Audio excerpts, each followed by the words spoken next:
জিলহজের প্রথম 10 দিন আসলে আমরা সাধারণত এটাকে দুইটা কাজের সময় বা মৌসুম মনে করি। এক কোরবানি, আরেকটা হলো হজ। জিলহজ মাস এর চাঁদ দেখা গেছে, সাথে সাথে পত্রিকাগুলোর নিউজ হয় কি, গতকাল বাংলাদেশে আকাশে চাঁদ দেখা গেছে, জাতীয় চাঁদ দেখা কমিটির বৈঠকে এই ঘোষণা বা সিদ্ধান্ত গৃহীত হয়েছে, অতএব আগামী অমুক তারিখ পবিত্র ঈদুল আজহা, গোসল খাইতে পারবেন আপনারা অমুক তারিখে, সুসংবাদ গ্রহণ করেন। এ হলো নিউজের সামারি, তাই না? অথচ নিউজ হওয়া দরকার ছিল কি, জিলহজের চাঁদ দেখা গেছে গতকাল, এর মধ্য দিয়ে মুসলমানদের জন্য ইবাদতের একটা মৌসুম শুরু হলো। বহুবিধ আমল করে মুসলমানরা এই দশককে উদযাপন করেন, পালন করেন এবং এই দশককে অর্থবহ করে তোলার চেষ্টা করেন। এ হলো আমাদের সমাজের বাস্তবতা, উঠে আসবে, তাই না? এখন জিলহজের চাঁদ উঠলে আমাদের মাথায় আসে, আমাদের স্মৃতিতে আসে গরুর ছবি আর ছাগলের ছবি, ঠিক না? ঠিক বলেন। কোরআনের পাতা, তসবির দানা, জায়নামাজ, দোয়া, চোখের পানি, এই স্মৃতিগুলো কি আমাদের মাথায় ভাসে? তার মানে কি আমরা সঠিক জায়গায় আছি?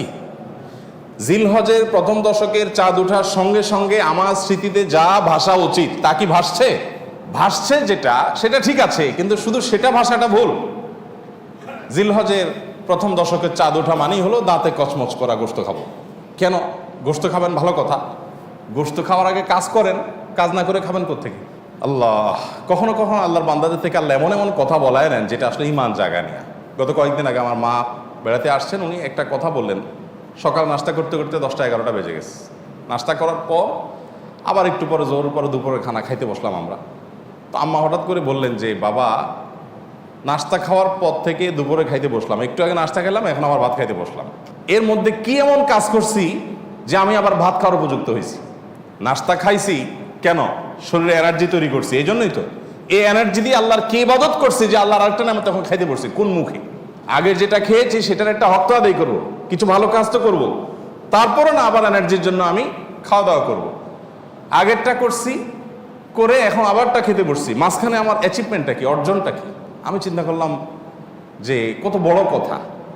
অথচ এটাই বাস্তবতা যে আমি কোরবানির গোশত খাবো, দাঁত কসমস করছি, ভালো কথা, তার জন্য আমি কি অ্যাচিভমেন্ট করেছি, আমার অর্জনটা কি? যে আমি আল্লাহর দেওয়া নেয়ামত, আল্লাহ তো কোরবানির গোশতটা আমাদেরকে খেতে দিয়েছেন, এটা হলো হাদিয়া, এটা হলো আল্লাহর তরফ থেকে আমাদের জন্য কি, কিভাবে হাদিয়া? দুনিয়াতে এমন কোনো দান আছে যে দানকারী নিজে আবার খায়? আছে কোনো দান? আপনি মসজিদে টাকা দিছেন, এখন এই টাকার মালিক কে? কে মালিক? না মসজিদ কমিটি? মসজিদ কমিটি মালিক? তো মালিক হলে তো মসজিদ কমিটি বাইরে নিয়ে যেতে পারতো। মালিক কে? আল্লাহ। আমরা মসজিদে টাকা দেওয়ার মানে হলো আল্লাহ আপনাকে খুশি করার জন্য দিলাম, আপনাকে তো ডাইরেক্ট দেওয়ার সুযোগ নাই, আপনার ঘরে আমি দিলাম, এটা আপনাকে দিলাম, বিনিময়ে আবার আপনার কাছ থেকে নেব, তাহলে আল্লাহর সাথে গিভ এন্ড টেক হচ্ছে, তাই না? মসজিদ কমিটি শুধুমাত্র সেটার আল্লাহর প্রতিনিধি হিসাবে সেটা ইউটিলাইজ করেন, কিন্তু মালিক কে? এই জন্য কোনো লোক যদি মসজিদে দান করে, মাদ্রাসায় দান করে, কোনো গরিবকে দান করে আবার দানের কোনো ধাপ দেখায়, তাহলে তার দান আল্লাহ গ্রহণ করেন না। কেন গ্রহণ করেন না? কারণ তুমি তো আমাকে দাও নাই, তুমি সেখানে দিয়ে ভাব ধরেছো যে এটা তো আমার দান, আমার দেওয়া, এবং সেটার ফিডব্যাক তুমি আশা করছো, তাহলে আমার কাছে তুমি আর আশা করতে পারো না। আমার জন্য দিয়ে থাকলে শুধু আমার কাছে আশা করবা, আর কারোর কাছে কিছু আশা করবা না।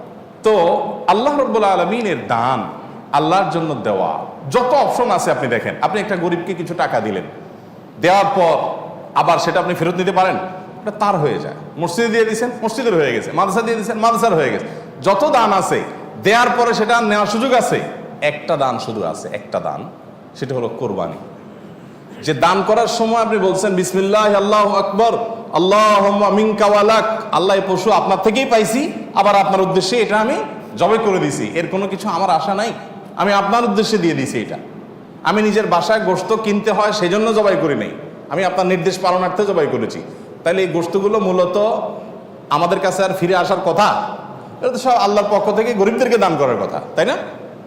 কিন্তু না, আল্লাহ কোরআনে বলছেন ফাকুলু মিনহা, কোরবানির গোশত থেকে তোমরাও খাও, তোমরাও খাও, আর ওয়াতআমুল কানিআ ওয়াল মু'তার, যাদের আছে আত্মীয় স্বজন তাদেরকেও দাও, প্রতিবেশীদেরকেও দাও, আবার অভাবী মানুষদেরকেও দাও। তার কি দাঁড়ালো? কোরবানির এই গোশতটা আমি জবাই করার সাথে সাথে এটা আল্লাহর জন্য করে দিয়েছি, বাট আল্লাহ বলছে বান্দা ওকে আমি পাইছি, এখন তোমাকে আবার একটু খেতে দিলাম, তাহলে দানের জিনিসটা আবার আমি পাচ্ছি, এটা আল্লাহর দান না? তো আল্লাহর দানটা পাওয়ার জন্য কি উপযুক্ততা তৈরি করছেন আপনি?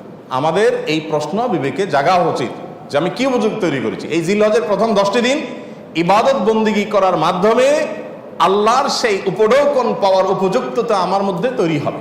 আমি শুধুমাত্র পানি সেচার সময় নয়, মাছ ধরার সময় হাজির হয়ে গেলাম, 10 দিন ইবাদত বন্দিগি করার খবর নাই, ঈদের সময় দাঁত কসকস করে গোস্ত খাইতে বসে গেলাম, এটা তো হতে পারে না।